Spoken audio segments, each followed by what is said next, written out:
tardes. Bueno, lo prometido es deuda. Entonces vamos a hablar hoy un poquito de lo que es el relleno sanitario y lo que es el tema del microrruteo. Listo. Entonces, un segundito, ya traigo las diapositivas. Entonces vamos a hablar un poquito de generalidades de lo que es el relleno sanitario, del diseño, de ya esos aspectos técnicos que hay que tener en cuenta y finalmente vamos a ver estos temas de microrruteo. Entonces, es fundamental para el diseño de los rellenos sanitarios siempre tener en cuenta la normatividad vigente.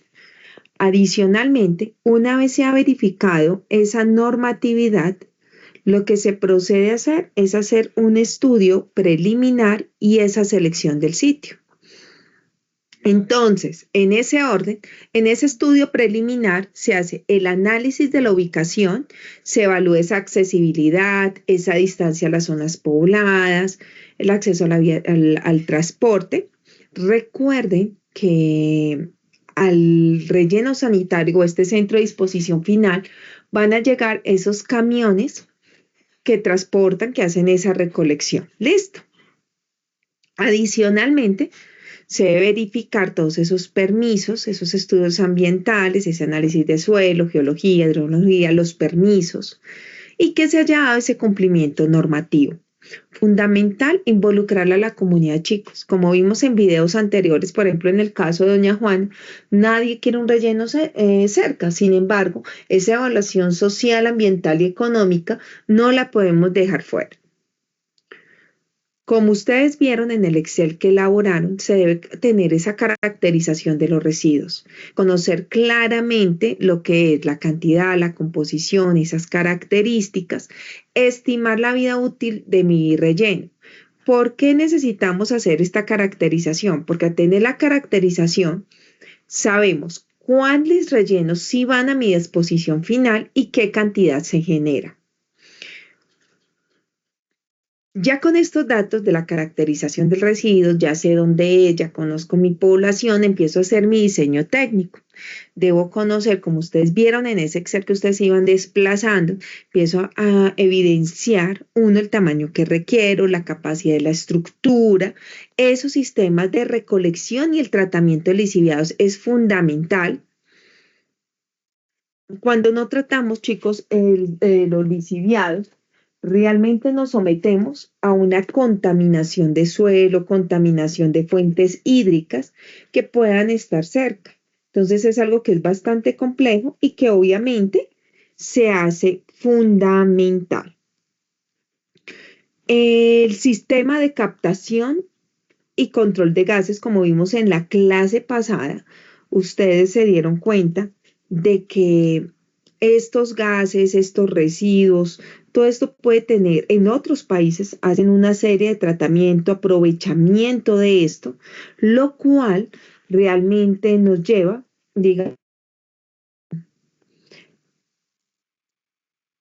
a optimizar y a contaminar muchísimo menos, porque lo podemos aprovechar de 1500 maneras. Además está el manejo de aguas lluvias para evitar esas filtraciones, esas escorrentías. Realmente, un relleno sanitario se convierte, o lo que realmente es un vertedero de tipo controlado, que permite hacer esa disposición final. En este hay que tener en cuenta que existen diferentes tipos de vertedero. Están estos de disposición final, en estos no deberían llegar estos residuos peligrosos. Y tenemos otros que son especiales para residuos peligrosos, que son como unas celdas de seguridad que se empiezan a establecer. También en algunos casos se establecen unos vertederos para residuos inertes o también pues llamados bien residuos inertes y son aquellos que no van a tener ningún tipo de transformación física, química o biológica. Generalmente acá en Colombia tenemos un centro de disposición final de esos que no son aprovechables, reciclables o que no podemos generar algo con ellos.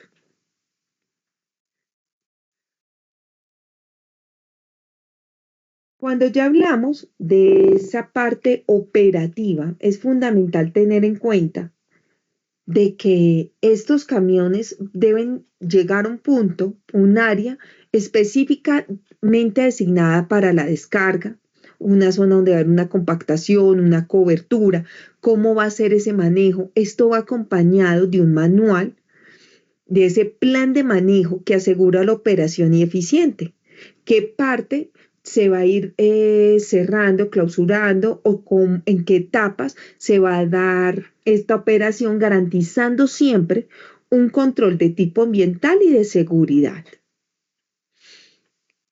Y obviamente alineado a todas las autorizaciones, permisos que se hayan establecidos. Chicos, en la topografía es indispensable en esta parte de cómo vamos a hacer esa parte operativa, porque se tiene en cuenta, digamos, las pendientes, el cierre, la ubicación de las diferentes tuberías para el control no solamente del lixiviado, sino de los diferentes gases que se pueden generar. Los gases que se generan cuando, por ejemplo, se dan por diferentes, digamos, corresponden a diferentes fases. Entonces, normalmente vamos a tener una primera fase que es considerada la hidrolítica. Esta es generalmente inmediatamente después del vertido. Entonces, cuando se presentan fases de fermentación aeróbica, con una importante formación, en este caso hablamos de CO2, esto se genera los primeros 15 días, se va formando gases como lo que es el nitrógeno, el dióxido de carbono. Cuando tenemos materia orgánica se solubiliza por medio de enzimas en compuestos solubles como aminoácidos, azúcares simples, glicerol y entre otros, como ácidos también grasos, pues una segunda fase donde empieza un consumo de oxígeno, una descomposición anaeróbica, y en este caso se va a aumentar lo que es el CO2 y el H2 y me va a disminuir significativamente lo que es el N2.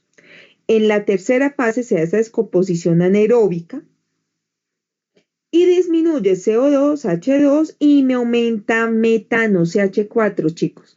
Y en la última fase, que es de estabilización, empiezan unas proporciones de CH4 y CO2. Listo.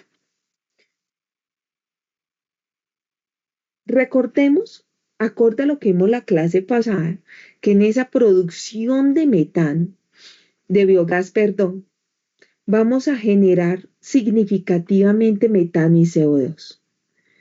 Y ahí es cuando es importante buscar ese aprovechamiento y qué vamos a hacer con ese biogás para contribuir a acciones que sean al medio ambiente. Una vez ya hemos mirado, verificado, tengo clara mi topografía, tengo clara mi vía de acceso, los permisos, la licencia, cómo lo voy a operar, se entra a esa etapa de lo que es la construcción para posteriormente hacer la operación, monitoreo permanente, garantizando el cumplimiento de la normatividad y algo importante, cada uno de nuestros rellenos siempre debe ir acompañado de un plan de cierre y poscierre del mismo.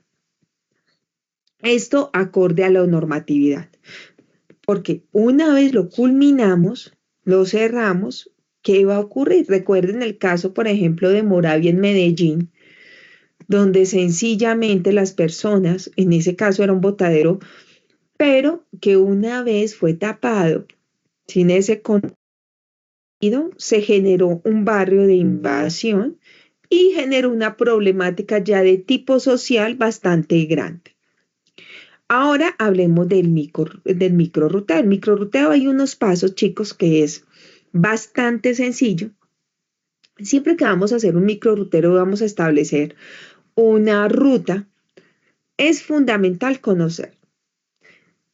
Hay que tener un mapa cuadra por cuadra, donde se evidencie cada callecita, cada barrio, si hay unos puntos especiales de generación. Entonces, aquí es indispensable saber cuántas viviendas hay, si son edificios con cuántos apartamentos, si hay comercios, si hay instituciones.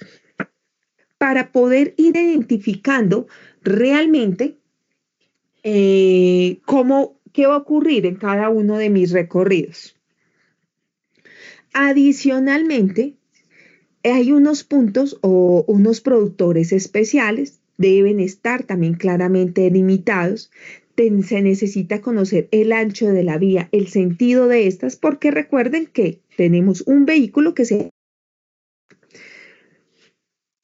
Pero adicionalmente, imagínense que también necesito conocer con claridad y detalle la capacidad de mi vehículo. Entonces, todo esto hace parte de cómo tengo la realidad en la que estoy. Y acorde a la capacidad de mi vehículo, acorde a la densidad poblacional, se empiezan a delimitar unas microzonas para hacer el cálculo de carga y capacidad. Entonces vamos a detallar cada una de esta información. Entonces, en levantamiento de la información, vamos a hacer ese conteo de casas, estimación de esa cantidad generada de residuos. Entonces, para esto hay un dato que se llama proporción y va ya totalmente establecido o estandarizado acorde al tipo de residuo que pueda haber. Entonces, si estamos hablando de tipo residencial, restaurantes u otros comercios, es 0.5 kilogramos cápita día. Si estamos hablando de instituciones, mercados, barrido de calles, es 0.2 o 1.7 y 0.2 respectivamente. Entonces aquí en la parte inferior podemos ver un ejemplo establecido. Entonces este ejemplo llega y dice, si tengo 20 casas, tengo una frecuencia de recolección de 3 veces por semana, entonces, ¿cuántos kilogramos se recogen cada vez? Esto es importante. Cuando hablamos de veces, estamos hablando de cuando pasa mi carro de recolección. Entonces, si pasa 2 veces, estamos hablando de 2 veces. Si son 3 veces, en este caso, vamos a mirar, él va 3 veces a la semana en la recolección. Entonces, hago la relación. 20 casas. Tenemos, en este caso, que son 5 habitantes por casa, por mis kilogramos cápita día, por esa proporción que tenemos, sabemos que es de tipo residencial, entonces 0.5, esto me da que tengo 50 kilogramos al día, pero resulta que como eso es al día, vamos a ver cuánto genero a la semana. Entonces, a la semana son 50 por 7 días. 450 kilogramos día. Pero resulta que como mi carro va a pasar 3 veces a la semana, entonces esa producción semanal la voy a dividir en 3. Y ahí voy a saber que esta cuadra que calculé, donde hay 20 casas, y yo hago una recolección de 3 veces por semana, y en cada vivienda tengo 5 personas, voy a estar recogiendo solo en esa casa, en esa cuadra, perdón, 117 kilogramos cada vez. Para esto me sirve tener clara la proporción. ¿Qué ocurre? Que es que en esta cuadra también hay un mercado. Vamos a hacer la relación, la misma tabla con mi residencia y le voy a sumar la de mi mercado, pero es indispensable. ¿Por qué? Porque cuando ya sé que en esta cuadra genero 117 kilogramos por vez, tengo que ir sumando esos kilogramos que se me generan por vez con la capacidad de mi vehículo. ¿Listo? Entonces, avancemos.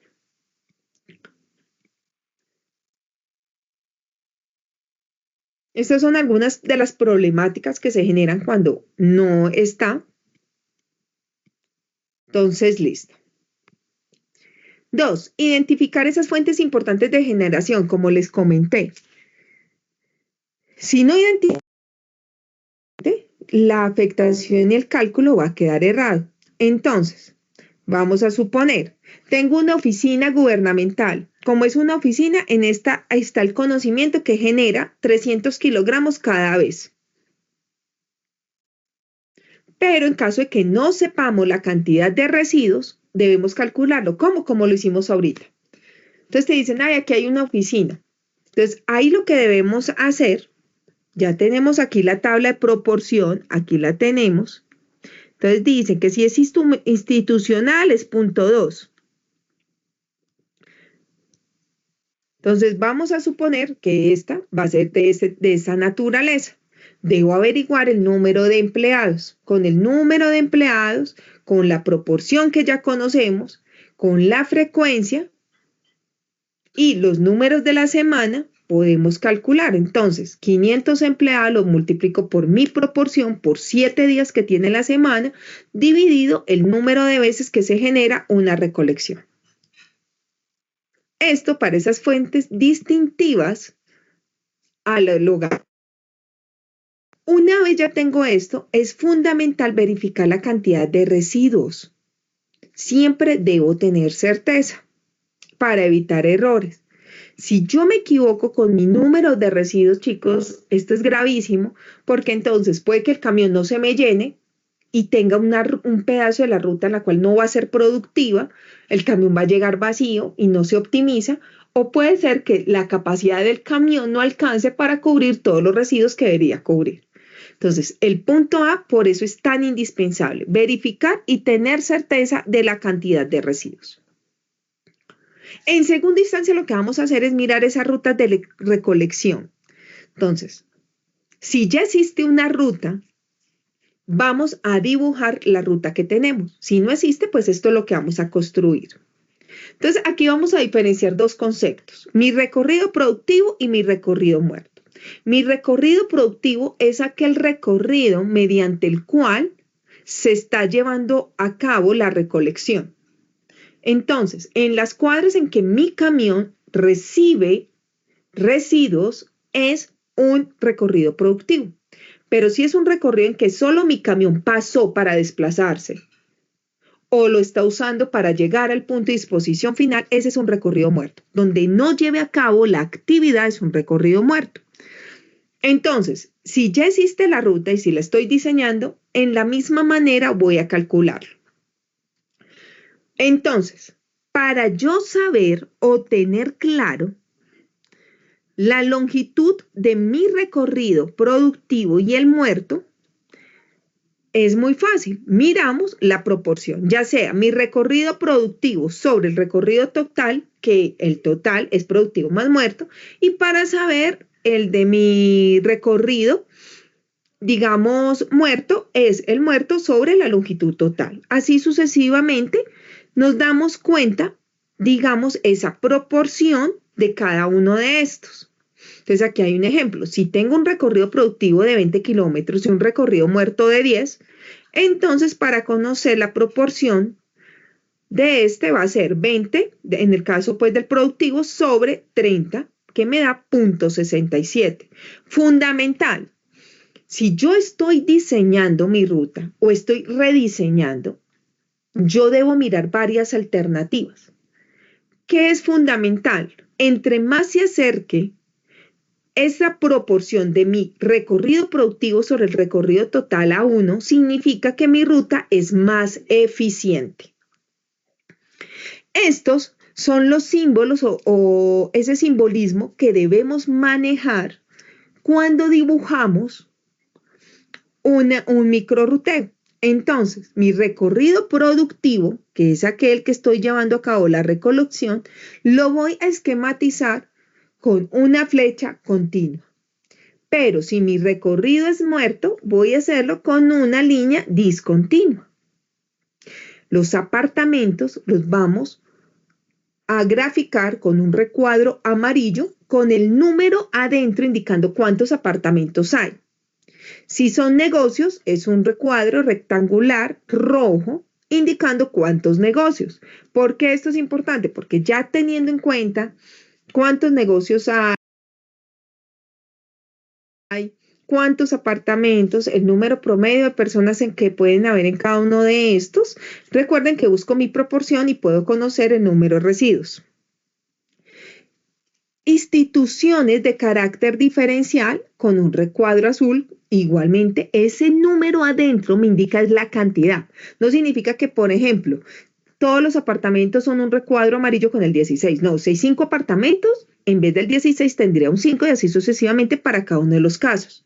Los centros de salud son un recuadro morado, las industrias son un recuadro verde.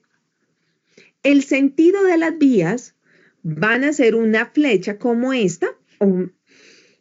Básicamente, si se dan cuenta, esta es delgada, esta la tenemos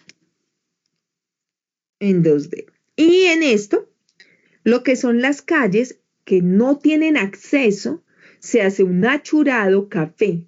¿Por qué? Porque sabemos que en estos sitios se debe disponer un lugar para que las personas puedan entrar. Las pendientes es muy importante, porque resulta que las pendientes no las debemos coger del punto más bajo al más alto. ¿Por qué? Porque es más peligrosa la operación, va a generar mayor consumo de combustible. Si el camión está pesado, probablemente en algunos casos, dependiendo de la pendiente, ni pueda subir. Entonces se busca que estos puntos que tienen una pendiente se cojan del punto más alto al más bajo y preferiblemente cuando el camión aún no se encuentre lleno. Entonces el punto más alto del terreno se marca con una A en un círculo café con una A y el más bajo con un círculo café con una B. Los contenedores deben ser un recuadro rojo. Igualmente, esos lugares usados como botaderos se deben marcar con un triángulo rojo. Así se va a ver el número de casas por cada lado de una cuadra y así vamos a ver esos botaderos que están en el servicio azul.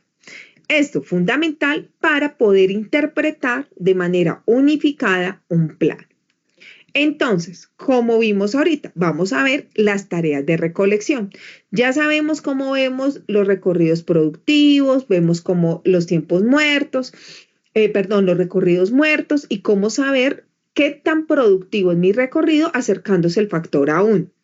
Pero entonces esas tareas de recolección también se asocian a un tiempo y mi productividad en cada una de las rutas que va a haber, porque si un municipio es muy grande, aunque yo tenga un camión, tendré que hacer varias rutas, varios viajes. Entonces voy a saber la productividad verificando varios aspectos. Uno, eficacia de mi ruta, dándose cuenta ese recorrido productivo sobre el recorrido total. Mi productividad mirando la cantidad en ese viaje de residuos recolectados por el tiempo que me duró esa recolección. Entonces, esto lo vemos por cada uno de los viajes para que lo tengan en cuenta. Esto es indispensable porque entre mayor productividad, pues sabemos que menor nos está costando el costo de viaje. Ahorita que hagamos un planito, les muestro cuál es la mejor forma de ir iniciando los tramos para tenerlo en cuenta.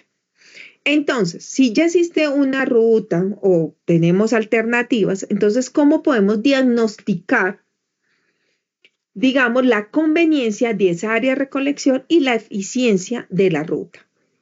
Entonces, fundamental, chicos, mi área de recolección.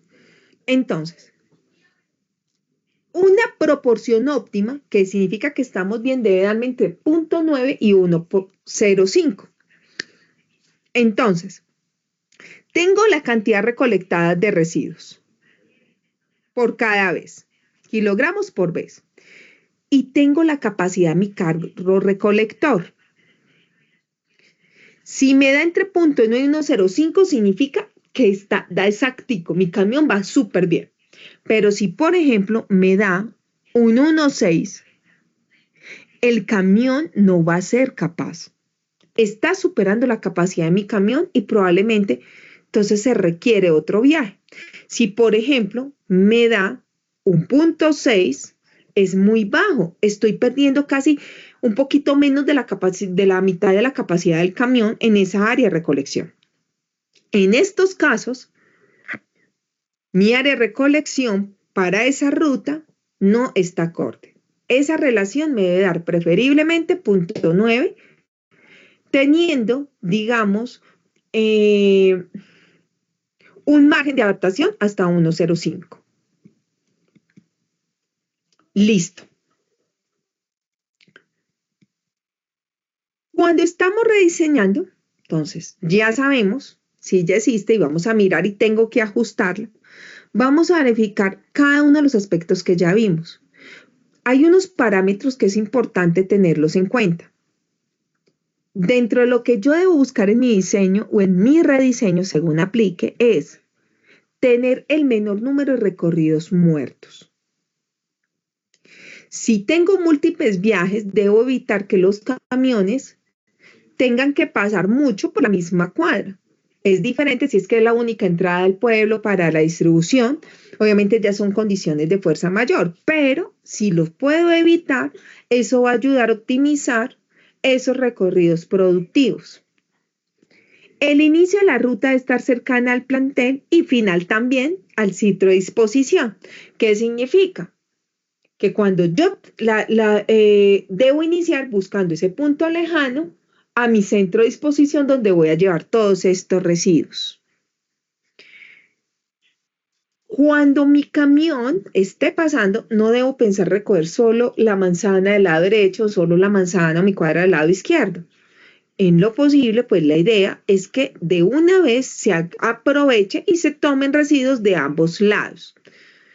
Los camiones suelen ser grandes, no tienen la capacidad de maniobrar y obviamente a medida que hacen la recolección van a estar más pesados.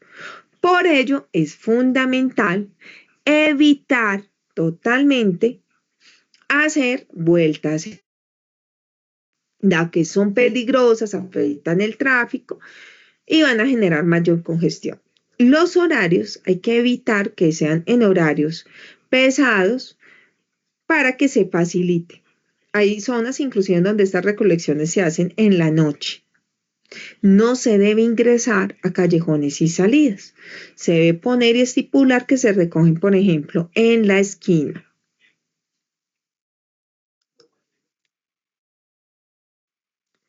Entonces, ustedes están estableciendo, están diseñando y tienen varias alternativas o están evaluando. En cualquiera de los casos, tienen que entrar a evaluar. Entonces, ¿cómo evalúo cuál es mi mejor alternativa? Uno, verificando mis recorridos productivos. Como yo les decía, entre más se acerque a uno, voy a tener una mejor alternativa. ¿A qué quiero que sea uno? No, va a ser casi imposible porque siempre vamos a tener recorridos muertos. Así sea una cuadra, dos cuadras, y sobre todo a medida que se desplaza, donde terminaste, van a haber unos recorridos. Claramente, cuando son varios viajes, a medida de estas rutas, pues van a haber unas rutas que son más eficientes, pero al evaluar las alternativas, la que más se me esté acercando a uno va a ser mejor. En este caso, la tercera muestra un punto 75 diciéndome que es la más. A medida de que se ponen en marcha el diseño elaborado, bueno, fundamental, recuerde que también tenemos que verificar estos tiempos productivos de residuos y de tiempo. Una vez ya tenemos en nuestra ruta, se empiezan a hacer unos ajustes y esto se hace por prueba-error. Se notifica a los residentes y a todos aquellos que estén interesados. Se hace el respectivo monitoreo. Chicos, algo importante. Por ejemplo, si ustedes están mirando la relación de los residuos con la capacidad del carro, este dato ayuda para mirar las áreas de recolección. Si ustedes lo miran con toda la cantidad de residuos que tienen que recoger y la capacidad del vehículo, les va a indicar cuántos viajes deben hacer y con esos viajes pintan estas áreas. Ah, que es que me dio 1,4, entonces hago solo un viaje. No, no se redondea nunca hacia abajo. Nos toca redondear hacia arriba, porque de lo contrario el camión no va a dar el ejemplo. No va a dar la capacidad, disculpen. Entonces, chicos, básicamente este es el tema de microrruteo. Es realmente muy sencillo. Ahí pudieron ver los diferentes ejemplos. Con los datos que tiene, la idea es que calculen la cantidad de residuos que se generan, determinen la camión en los casos que no tengan cuál va a ser la capacidad del camión y con eso pueden empezar a mirar esas diferentes alternativas para ver cuál es la más eficiente. Un abrazo muy grande y bueno, gracias por su tiempo.